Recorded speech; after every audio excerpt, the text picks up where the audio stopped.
Estamos aqui com João Davi, um cearense que está representando o Estado na 80ª Assembleia Geral das Nações Unidas, através do projeto The World, focado na solução de crises educacionais. Ele é o único embaixador da juventude da América do Sul. Oi, João, eu sou a Vitória, sou a repórter do Opinião CE e eu vou fazer algumas perguntas sobre a sua presença no evento da ONU Internacional, né? E a minha primeira pergunta era sobre um projeto que você comentou na postagem do Elman, nas redes sociais, você comentou sobre o seu projeto da creche Arpoador, sobre a creche Arpoador, daqui de Fortaleza. E eu queria saber como foi a escolha desse projeto, como foi o desenvolvimento dele, por que que você escolheu levar ele para a 80ª Assembleia Geral das Nações Unidas. Como foi essa questão? Bem, eu estou aqui representando a empresa The World, que é uma ONG do Reino Unido, para combater a crise da educação global. E a gente está com a campanha do Act for Early Years, né? Agir pelos anos iniciais, focado na primeira infância. Eu faço parte aqui da primeira turma do projeto de jornalismo deles, e a gente está trazendo um jornalismo de solução. Não é só sobre falar do problema, mas sim trazer projetos em cada comunidade que estão mudando e fazendo a diferença para combater esse problema. No meu caso, eu escolhi a creche Arpoador para falar sobre a educação na primeira infância, no Grande Pirambu. E, primeiramente, eu vou dizer que tem uma conexão muito especial e pessoal, porque minha avó é diretora voluntária do Centro Comunitário Cristo Redentor, que administra a creche Arpoador. Então, ela está participando aí ativamente. Eu consigo ver o trabalho dela voluntária há anos na comunidade que ela vive até hoje. Hoje eu estou em Hong Kong, mas até uns 2 meses atrás eu estava por lá também. Nossa, muito interessante. E muito interessante saber que a sua avó, ela faz parte, ela tem relação com esse projeto que você escolheu, né? E aí eu queria perguntar um pouco sobre a sua participação no evento. Como foi ser o único embaixador representante da América do Sul? Como foi chegar até esse evento, né? O processo para você chegar até aí. Pode falar um pouco mais? Pronto, eu estou aqui, eu sou o único embaixador da América do Sul representando aqui a The World, né, da empresa The World. Então, somos 10 jovens no total, do mundo todo, do projeto de jornalismo da The World, que é uma empresa, como eu disse anteriormente, trabalha com a educação e realiza esses eventos relacionados à Assembleia Geral das Nações Unidas. E primeiro eu tive que aplicar para ser embaixador global da juventude, né, que eles têm um programa, qualquer pessoa que tem um histórico relacionado com a educação pode aplicar isso de maneira online, em casa, né, que mostre uma dedicação e um comprometimento com a educação. Você pode aplicar de casa e você vai ter acesso a uma rede de projetos de jovens, conseguir se comunicar com, como é que a gente fala isso em português? Policymakers, pessoas que estão mudando, pronto, pessoas que estão fazendo a mudança, jovens que estão fazendo a mudança relacionados à educação do mundo inteiro. Então, você tem acesso a uma grande oportunidade de network. E dentro desse projeto dos embaixadores globais da juventude, eles abriram o projeto de jornalismo da The World. Então, era outra inscrição, é uma inscrição dentro de outra inscrição. E aí teve centenas de aplicações, eu fico feliz de ser um dos 10 jovens selecionados e representar não só o Brasil, não só o Ceará, mas também a América do Sul, sendo o único da América do Sul. E aí, para saber um pouco mais sobre a sua história, né? Você veio do Pirambu e você agora está estudando numa universidade em Hong Kong, né? E eu queria saber como foi chegar até aí, quais foram os processos, desafios que você passou para chegar onde está hoje. Bem, como deve se imaginar, né, a comunidade sempre tem as suas complicações em questão de pobreza, de insegurança alimentar, de violência. Isso, infelizmente, é uma realidade que persiste há muito tempo e a gente ainda continua vendo isso no dia a dia.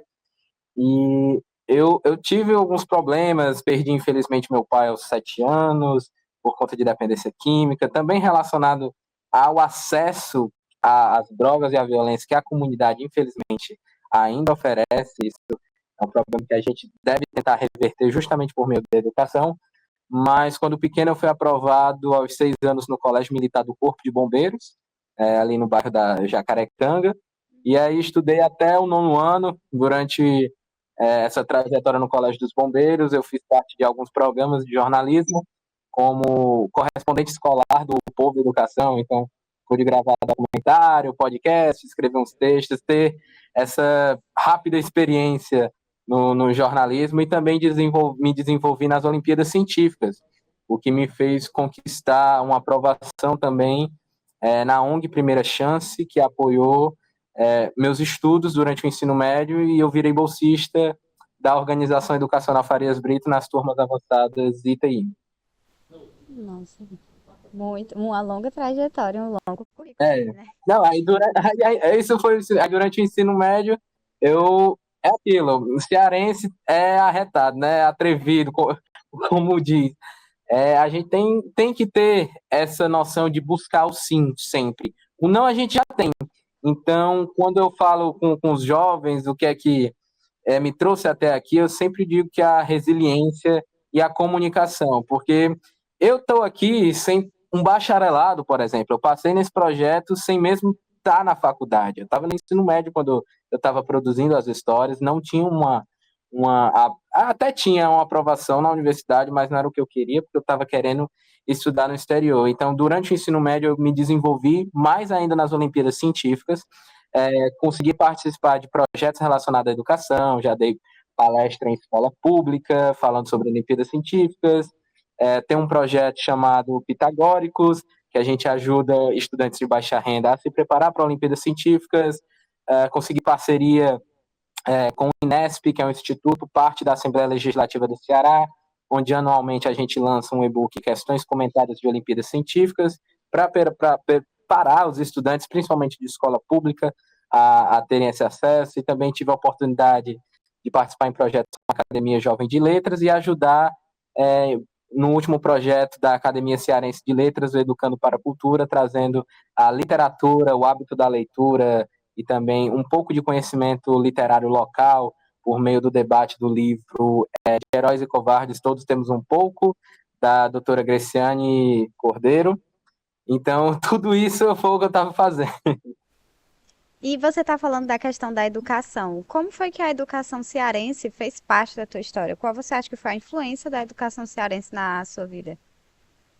O cearense, por si só, ele é muito falante. Eu acho que isso já é um dom que a gente tem. E a educação cearense é muito importante porque foi ela que me fez desenvolver, não em si como é que eu posso dizer, o conhecimento bruto. Obviamente a gente tem uma das melhores educação na questão de fatos, de informações, de conhecimento, mas eu acho que hoje o mundo precisa desenvolver as soft skills, que é justamente o que eu estou fazendo aqui, comunicando, se comportando direito, em um mundo hoje que a tecnologia está cada vez querendo tomar o nosso espaço.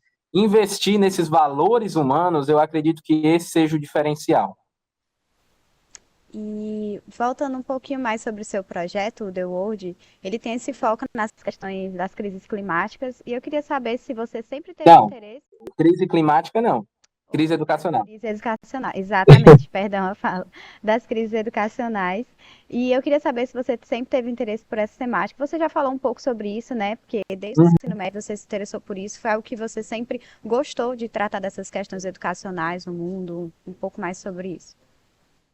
Sim, eu comecei a ver o mesmo interesse nessa parte da educação a partir do momento que eu estava vendo que minha vida estava mudando e me dando oportunidades que eu nunca imaginei por meio da educação, sabe? Eu tive a oportunidade de viajar a alguns estados do Brasil graças à educação. Ano passado, era parte do programa Oportunidades Acadêmicas do Education USA Brasil, que é parte do Departamento de Estado americano.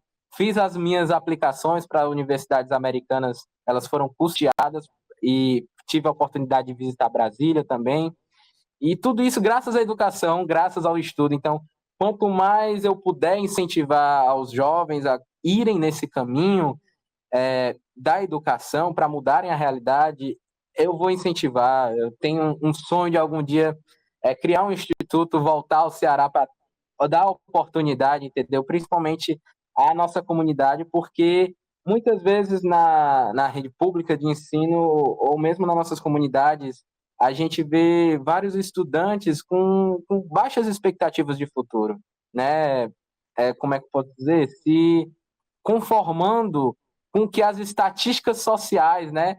O que o mundo diz para eles. E não, a gente tem que sempre desafiar as estatísticas como cidadãos marginalizados, assim dizer, da sociedade. Uhum.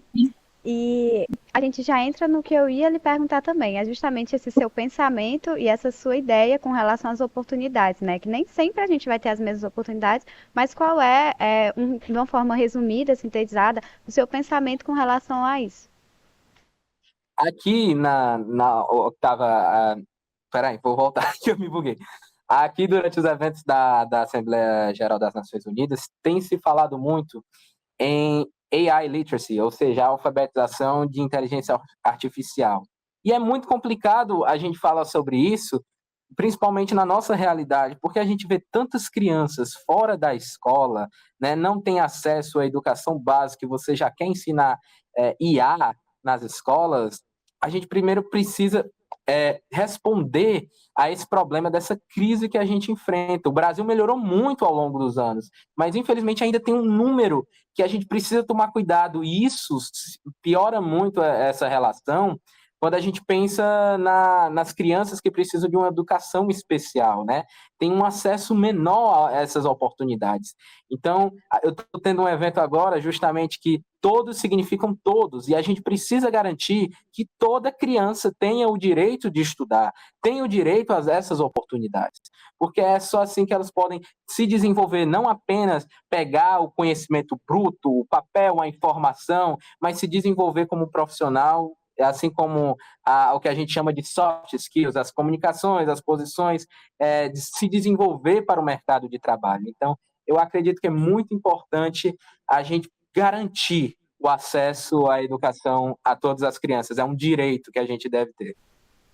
Pronto, João, essa entrevista já foi muito produtiva. A Graças gente a já tá Deus. graças a Deus. Graças a Deus deu certo, a gente conseguiu fazer.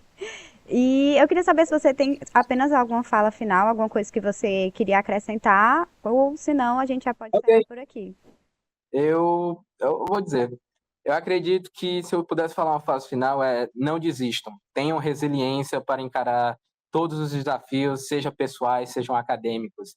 Eu, para estudar em Hong Kong, eu levei 11 negações, tive que passar por uma fase complicada durante a minha infância, perda do meu pai.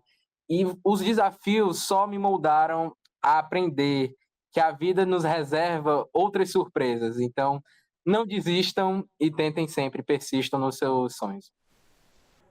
Obrigada pela sua presença, Davi, pela sua disponibilidade em dar essa entrevista. Vocês também podem acompanhar a nossa matéria que saiu sobre essa entrevista no nosso site do Opinião CE.